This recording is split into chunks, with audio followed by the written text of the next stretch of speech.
good morning, and welcome back to Good Morning Tobago. This morning, as we continue our conversation, we are talking about marine life and the Sea, Sun, and Science camp that's happening over this July-August holiday. And this morning, as we have that conversation, I have the privilege of chatting with Krista Kent Lawrence, who is the program coordinator, as well as a past student or past participant, Miss Ariel Lovell. Good morning, ladies, and welcome to Good Morning Tobago. Hi, good morning. Okay, it's great to have you this morning. So, the Booker Reef Trust Research Institute is having this summer camp, and you are targeting young persons between different age groups. Yes, First, we're starting off with the really young kids, the standard 1 to standard 5, yes. right? Tell us about that particular group. What are they going to be exposed to during the camp? All right, so the standard 1 to standard 5 students, the program Season and Science, we expose them to the marine sciences through different activities. So we would have them going out to the reef, and we would also have storytelling, have professionals in the field come in and speak with them. So it's a week of activities, and we try not to keep them too much inside. As much as we would have the theory portion of it, we know they are children, they love to play. So we would also balance it between the theory and also practical portions. Right. And for a lot of kids around this demographic, they're already watching shows on TV, on YouTube, that tell them a bit about marine life and biodiversity and all of that. But now they're actually getting to see it in person, getting to touch it. Yes, What is the immersive experience that you're creating that allow them to see, feel, and interact with some of the animals? Right. So when we go out to the reef, we don't actually stop and snorkel on the reef because of their size, but we stop at the nylon pool. They get to come out. Outside of that, we also have a bit of tidal pool exploration. So in those areas, we have them go out and walk about. In the last cycle, we were able to see some sea urchins, some different colored ones. They were really excited about that. A few of them were brave enough to actually hold it, which is amazing. We also saw some different like Christmas tree worms and those kind of things. So they have the opportunity to actually go into the environment and see it. Right. And they are actually going to be exploring the Booker Reef. Now, a lot of parents might be thinking, do I have to be there with them when they're going out on the reef, or would they be adequately supervised by enough adults? Would they have their life jackets on? Tell us about that. Yes, so they will be supervised by adults. However, we do encourage parents to join us for the reef tours. Just because some children may not be that comfortable, and having a parent there would be awesome. And yes, we do provide life jackets, and the boat that we use, they also provide us with life jackets. All right, but that's not the only thing. There's also another group. There's the group from the first form to third form, as well as the fourth form to fifth form students, right? So tell us about that age group, that high schooler. Right. So this experience is much more immersive and hands-on. And myself being a past participant, it has been awesome. So we start them off with all the marine-based activities in the first week. So they would do snorkeling at Mount Irving. We would go out to the Booker Reef. We would also do mangrove walks, turtle watching, and this year we are actually adding a bioluminescence tour at night. They are also exposed to scuba diving, an introductory course. And in the following week, they would have a hike at the Main Ridge Forest Reserve, and they would also go across the Little Tobago and another hike there. And outside of those outside activities, we also have where they would learn more about conservation, beach cleanups in some places, and also meeting professionals in the field. So in the theory portions that we have, we actually try our best to get actual professionals to come in and talk about it. So we have topics like marine archaeology, deep sea biology. So all those things, they have that opportunity to be exposed to. And since the inception of the program, we've had over 1,000 participants, and a good bit of them, myself included, and Ariel, we have gone on into the marine field, if it's not directly working there, but experiences or working alongside institutions that promotes it. Right. And Ariel, when was your first interaction with the Sun, Sea and Science Camp, and what cohort were you a part of? So myself and Krista would have been a part of the 2018 cohort of Sea, Sun and Science. This was after it was on a bit of a hiatus, so it was the relaunch of the program, and it was a big relaunch. The 2 weeks were filled with some really amazing experiences. The program now is fairly similar to what we would have done. Whilst they get in the bioluminescence store, which I would have loved to done, but it was really a really amazing experience. I oftentimes give credit to the Booker Reef Trust and to Sea, Sun and Science for kind of steering my professional path. I went in with an interest in marine biology and stuff, and now it kind of shifted to environmental science, but I was exposed to the other fields of marine conservation and environmental sustainability through the Sea, Sun and Science program. So this would have helped you to select your major? Yes. Okay, and are you still studying? I'm starting this fall. Okay, you're starting where exactly are you going to study? I'm going to be attending the University of Arizona through their online program. And you have chosen to do environmental science? Yes, environmental science with an emphasis on soil, air, and water. That's excellent. So this science camp also provides an opportunity for a lot of young persons who may not necessarily know what areas they want to get into or where they want to study, or they just have a broad interest in wildlife, and this can help to maybe narrow that focus a bit. So tell us about where some of the past students are for today. Most of them that you know, some of your friends that you interacted with, have most of them gone into marine biology? Tell us a bit about that. So some of them would have gone right into marine biology. There are a few others that would have come before me that not marine aligned but environmental aligned, and they would have gone on into that field. Myself also, while I'm not necessarily within the marine biology space, I'm in the educational portion of the environmental field and marine field. Okay, so you are teaching? Yes. Outside of this? Yes. And you're enjoying it? Definitely. Who is your core target audience? I see that you put like the forms. So is it that you have interacted directly with the schools to send out the information for them to get students enrolled for the summer? Unfortunately not. We weren't able to contact the schools in time, at least before school was finished. We would have contacted teachers that we would have known within some of the institutions to share. But in terms of sending it out directly to the schools, no. Oh, that's unfortunate. But how many students are you able to facilitate? So in each program, at least the secondary school cycle, we are able to facilitate at least 40 students, and the primary school cycle, 20.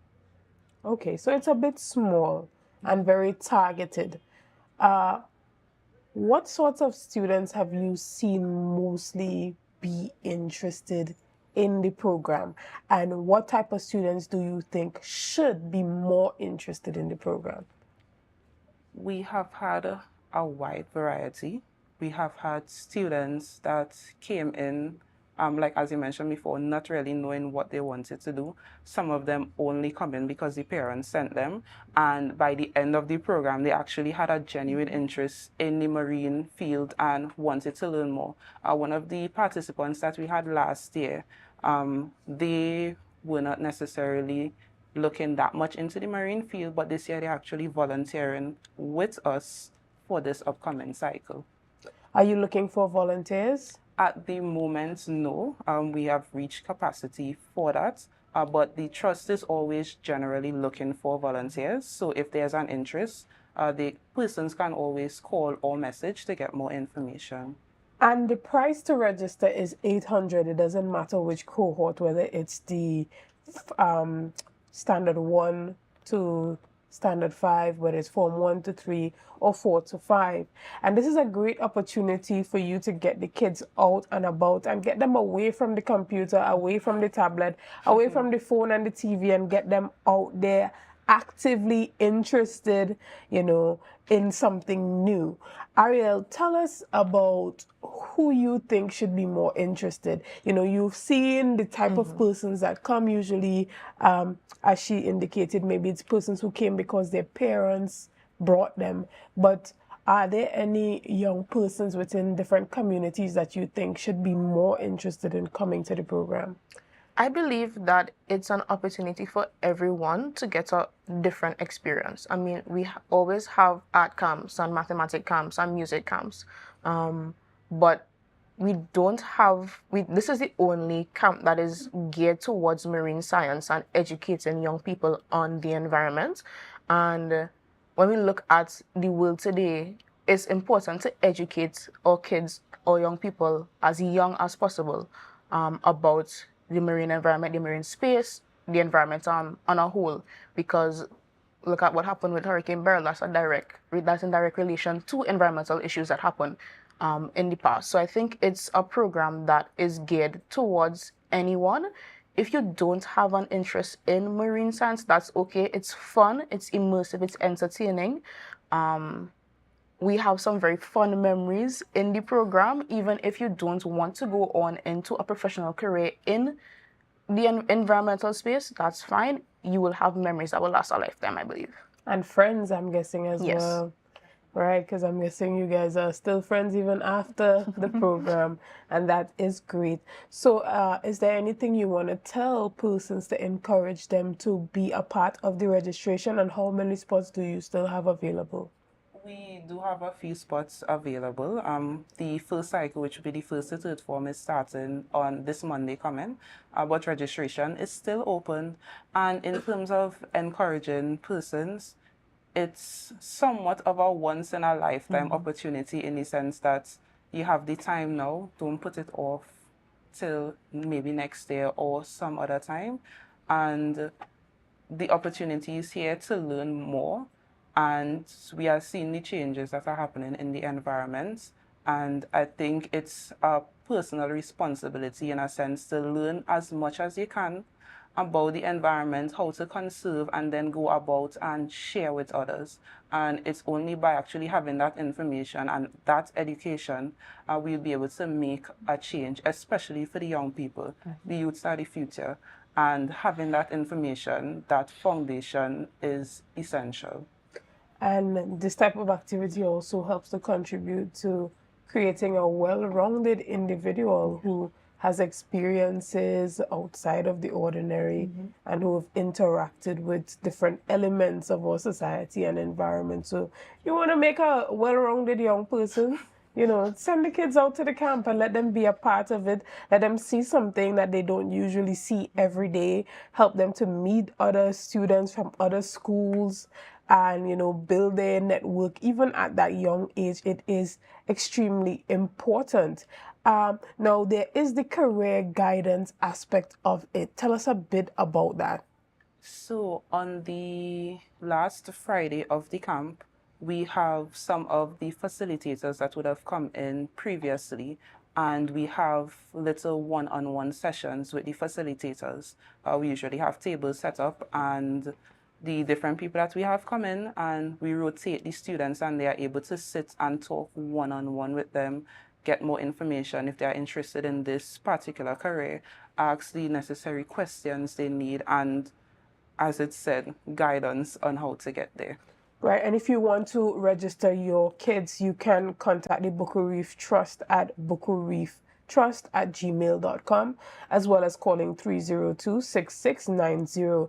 Ariel, can you tell us one of the events or one of the things about the entire science camp that truly stood out to you and you think would stand out to anyone that joins the camp?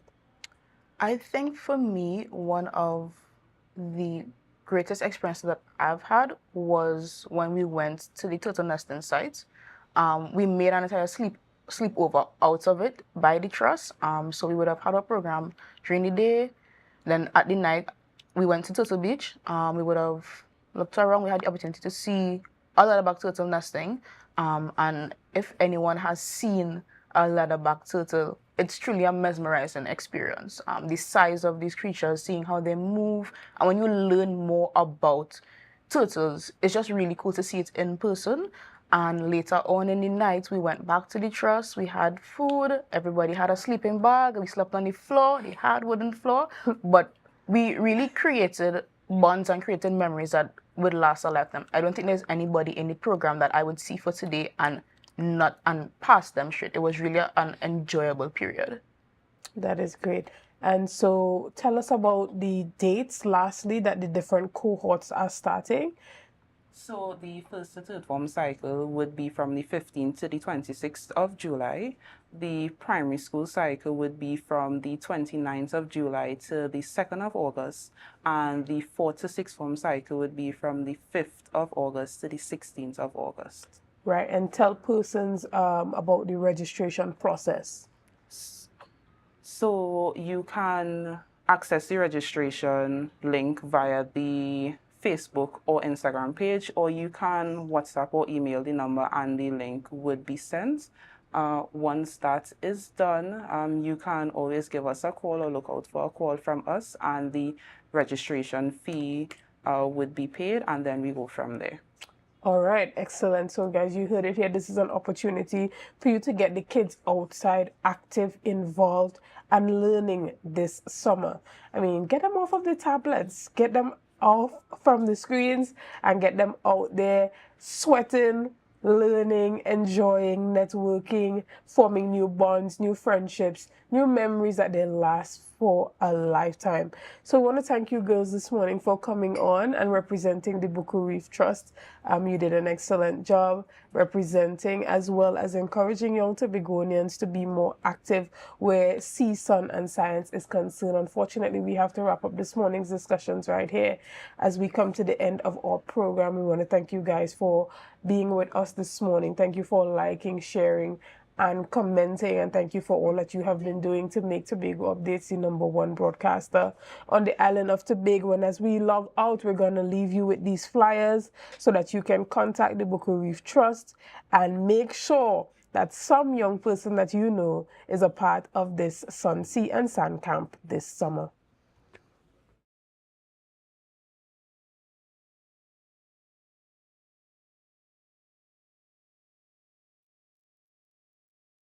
New dawning as the passion start to rise, the energy fill the skies. I say thanks for favor to wake up and hear me neighbor. 60,000 people strong.